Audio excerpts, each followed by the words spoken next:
ګلرنګې دا خبره زه قسمیه کوم چې زما څنګه ووایم چې زما په ژوند کې ستا راتګ ډېرې خوښۍ ډېرې خوشحالۍ راوړي.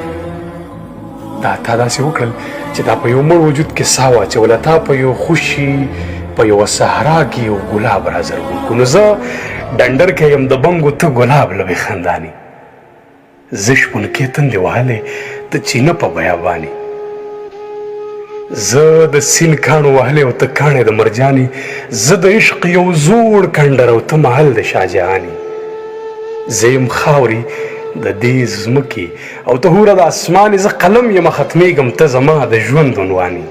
نو زما څومره ستغه ژبه او ته څومره خوږ زبانې، نو زه به وروسته شمه پاتې ته چې داسې تیز روانې. نو ته که هر څه یې جانانه، ته که هر څه یې جانانه، سا په تن کې د پایانې، ته که هر څه یې جانانه، سا په تن کې د پایانې.